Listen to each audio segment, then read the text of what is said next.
അപ്പോൾ ഒരു വീടിനെ സംബന്ധിച്ചിടത്തോളം തെക്ക് പടിഞ്ഞാറ് ഭാഗത്തൊരു ടോയ്ലറ്റ് വരുമ്പോൾ പലതരത്തിലുള്ള മാരകമായ ബുദ്ധിമുട്ടുകളും ആ വീട്ടിലേക്ക് വന്ന് ഭവിക്കാനുള്ള സാധ്യത വളരെ കൂടുതലാണ്. തെക്ക് പടിഞ്ഞാറ് ഭാഗത്ത് ടോയ്ലറ്റ് വന്നാൽ ഒരു വീടിനെ സംബന്ധിച്ചിടത്തോളം ഗൃഹനാഥയ്ക്ക് ആരോഗ്യ സംബന്ധമായിട്ടുള്ള പ്രശ്നങ്ങൾ, ഉദര സംബന്ധമായിട്ട് യൂട്രസ് സംബന്ധമായിട്ടുള്ള ബുദ്ധിമുട്ടുകൾ, ഭാര്യയും ഭർത്താവും തമ്മിലുള്ള അഭിപ്രായ വ്യത്യാസങ്ങൾ, കലഹം, വിവാഹ സംബന്ധമായിട്ടുള്ള തടസ്സങ്ങൾ എന്നിവയ്ക്ക് ഇത് കാരണമാകും. അതുപോലെ തന്നെ ബെഡ്റൂമിലോ ലിവിംഗ് റൂമിലോ സൗത്ത് വെസ്റ്റ് ഭാഗത്ത് ഇത്തരത്തിലുള്ള ക്രിസ്റ്റൽ പിരമിഡ് വെക്കാം, ഇത്തരത്തിലുള്ള ക്രിസ്റ്റൽ ഗ്ലോബ് വെക്കാം. ഇതൊക്കെ നല്ലൊരു പരിഹാരമായിട്ട് ഫംഗ്ഷനിൽ കണക്കാക്കുന്നുണ്ട്. നമസ്തേ. നമുക്ക് തെക്കു പടിഞ്ഞാറ് ഭാഗത്ത് വരുന്ന ടോയ്ലറ്റ്, അപ്പോൾ ഒരു വീടിനെ സംബന്ധിച്ചിടത്തോളം തെക്കു പടിഞ്ഞാറ് ഭാഗത്തൊരു ടോയ്ലറ്റ് വരുമ്പോൾ പലതരത്തിലുള്ള മാരകമായ ബുദ്ധിമുട്ടുകളും ആ വീട്ടിലേക്ക് വന്ന് ഭവിക്കാനുള്ള സാധ്യത വളരെ കൂടുതലാണ്. അപ്പോൾ അത് ഏതൊക്കെ രീതിയിൽ നമുക്കത് വരാം, അതിനെന്താ പരിഹാരം എന്നുള്ളത് നോക്കാം. ഇനി ഇതൊരു വീടാണ്, ഒരു വീടിൻ്റെ റഫായിട്ടുള്ളൊരു പ്ലാൻ ഞാൻ ഇവിടെ തന്നിരിക്കുകയാണ്. ഇപ്പോൾ ഇതിൽ നമ്മൾ സൗത്ത് ഈസ്റ്റ് കിച്ചൺ, സൗത്തിൽ സ്റ്റെയറും ഡൈനിങ് ഹാളും, ഇവിടെ സൗത്ത് വെസ്റ്റിൽ ഒരു ബെഡ്റൂം. അപ്പോൾ നമുക്ക് എപ്പോഴും സൗത്ത് വെസ്റ്റിൽ ബെഡ്റൂം വെക്കുമ്പോൾ ഒന്നുകിൽ അതിൻ്റെ സൗത്തിൽ കൊടുക്കാൻ പറ്റും, അല്ലെങ്കിൽ അതിൻ്റെ വെസ്റ്റിൽ കൊടുക്കാൻ പറ്റും. എന്താണ് ടോയ്ലറ്റ്.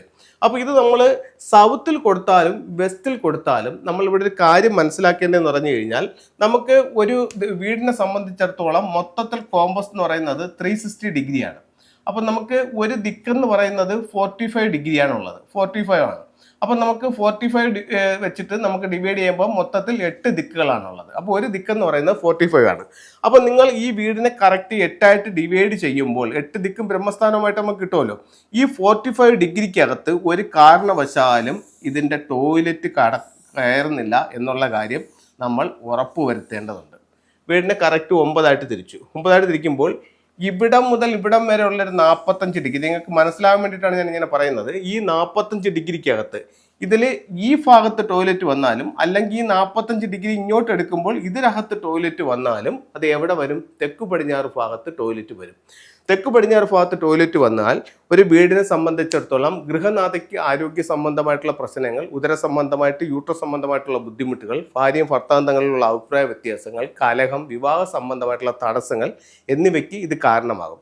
അപ്പോൾ നമുക്കൊരു പ്ലാൻ കിട്ടിയാൽ പെട്ടെന്ന് അത് കണ്ടുപിടിക്കാൻ പറ്റത്തില്ല. കാരണം പുറമേ നിന്ന് നോക്കുമ്പോൾ കന്നിമൂല ഭാഗത്ത് കുഴപ്പമൊന്നുമില്ല, അവിടെ ഒരു ബെഡ്റൂമാണ് ചെയ്തിരിക്കുന്നത് എന്ന് നമുക്ക് തോന്നും.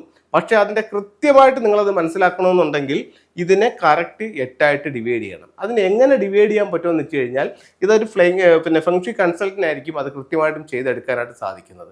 അല്ലാതെ നമ്മുടെ വാസ്തുവിൽ അത്രയും ഡീപ്പായിട്ട് അതിനെപ്പറ്റി പറയുന്നില്ല. ഇപ്പോൾ ഫെങ്ഷുയിൽ ഓരോ ദിക്കിനെ, ഓരോ വീടുകളുടെ ഫേസിങ് ഡിഗ്രി അനുസരിച്ചിട്ട് അതിനെ കറക്റ്റ് 45 വീതം ഡിവൈഡ് ചെയ്യുമ്പോൾ ആ 45ആയിട്ട് ഡിവൈഡ് ചെയ്യുന്ന തെക്ക് പടിഞ്ഞാറിൻ്റെ 45 ഡിഗ്രിക്കകത്ത് ഈ ടോയ്ലറ്റ് വന്നിട്ടുണ്ടെങ്കിൽ തെക്ക് പടിഞ്ഞാറ് ഭാഗത്ത് ടോയ്ലറ്റ് വന്നാൽ എന്തൊക്കെ ബുദ്ധിമുട്ടുകൾ, ഈ കോണിൽ ടോയ്ലറ്റ് വന്നാൽ എന്തൊക്കെ ബുദ്ധിമുട്ടുകൾ നമുക്കുണ്ടാവോ അതെല്ലാ ബുദ്ധിമുട്ടുകളും ഈ ടോയ്ലറ്റ് മൂലവും ഉണ്ടാകും. അപ്പോൾ ഒരു കാരണവശാലും അവിടെ വരാൻ പാടില്ല. ഇനി ചില വീടുകളിൽ നമുക്ക് കണ്ടുവരുന്നൊരു ബുദ്ധിമുട്ട് എന്ന് പറയുന്നത് ഇവിടെ നിന്ന് ഇങ്ങനെ പുറത്തേക്ക് ഇറക്കി ചെയ്തിട്ടുണ്ടാവും. അങ്ങനെ പുറത്തേക്ക് ഇറക്കി ചെയ്തിട്ടുണ്ടെങ്കിലും എന്ത് സംഭവിക്കുന്നത്? ഈ 45 ഡിഗ്രിക്ക് അകത്ത് തന്നെയാണ് അതും വന്നിരിക്കുന്നത്. ഒരു കാരണവശാലും അതും പാടില്ലാത്തതാണ്. അപ്പോൾ ഇത് വളരെയധികം ശ്രദ്ധിക്കേണ്ടതാണ്. ഇപ്പോൾ നമുക്ക് വീടിനകത്ത് ടോയ്ലറ്റ് ഒന്നുമില്ല, വീടിൻ്റെ പുറത്ത് ഈ ഭാഗത്തൊരു ടോയ്ലറ്റ് ഉണ്ട്, അല്ലെങ്കിൽ ഈ ഭാഗത്തൊരു ടോയ്ലറ്റ് ഉണ്ട്, അല്ലെങ്കിൽ ഇവിടെ ഒരു ടോയ്ലറ്റ് ഉണ്ടെന്ന് കരുതുക. ഇതും കന്നിയിലെ ടോയ്ലറ്റായി പരിഗണിക്കും. വീട്ടിനകത്തല്ല എന്നേ ഉള്ളൂ, വീടിൻ്റെ പുറത്താണ്. അപ്പോൾ ഇതും നമുക്ക് ഒത്തിരി ബുദ്ധിമുട്ടുകൾ നമ്മുടെ ജീവിതത്തിലേക്ക് കൊണ്ടുവരും. അപ്പോൾ ഇത്തരത്തിലുള്ള കാര്യങ്ങൾക്ക് നമുക്ക് എന്ത് ചെയ്യാമെന്ന് വെച്ച് കഴിഞ്ഞാൽ, ഒരു ക്ലസ്റ്റർ, നാച്ചുറലായിട്ടൊരു ക്ലസ്റ്റർ വാങ്ങിച്ച് ബെഡ്റൂമിൻ്റെ തെക്ക് പടിഞ്ഞാറ് ഭാഗത്ത് വയ്ക്കാം. അതല്ലെങ്കിൽ നിങ്ങളുടെ സ്വീകരണ മുറിയുടെ തെക്ക് പടിഞ്ഞാറ് ഭാഗത്ത് ഇത്തരത്തിലുള്ള 2 ക്രിസ്റ്റൽ ബോളുകൾ നമ്മൾക്ക് ഹാങ് ചെയ്താവുന്നതാണ്. ബെഡ്റൂമിൻ്റെ സൗത്ത് വെസ്റ്റ് കോർണറിൽ ചെയ്യാം, അല്ലെങ്കിൽ ലിവിംഗ് റൂമിൻ്റെ സൗത്ത് വെസ്റ്റ് കോർണറിൽ ചെയ്യാം.